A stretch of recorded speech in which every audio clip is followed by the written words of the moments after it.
Hi hello friends, ఈరోజు నేను మీకు ముల్లంగి పచ్చడి ఎలా తయారు చేయాలో చూపిస్తాను. దానికోసం ఇక్కడ 2 ముల్లంగిలు, 4 టమాటాలు, కొంచెం చింతపండు, పచ్చిమిర్చి, కొత్తిమీర ఇవన్నీ తీసేసుకొని పక్కన పెట్టుకున్నాక ముల్లంగిని ఇలా సన్నగా పీల్ చేసుకొని పక్కన పెట్టుకోండి.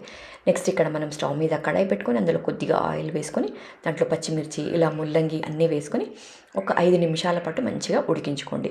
ముల్లంగి ఇలా పచ్చివాసన పోయేంత వరకు ఉడికించుకున్న తర్వాత దీంట్లో కొత్తిమీర, టమాటా కూడా వేసేసి కొద్దిగా పసుపు, మనం తీసుకున్న చింతపండు అది కూడా వేసేసుకొని బాగా ఉడికించుకోండి. మంచిగా ముల్లంగి ఉడికిన తర్వాత ఇందులో ఒక 10-15 వెల్లుల్లి రెబ్బలు కూడా వేసి 1 నిమిషం పాటు ఉడికించుకొని స్టవ్ బంద్ చేసుకొని చల్లారిన తర్వాత ఒక 2 స్పూన్ల నువ్వుల పొడి, కొద్దిగా ఉప్పు వేసి గ్రైండ్ చేసి పెట్టుకున్నారంటే మన చట్నీ రెడీ అయిపోతుంది.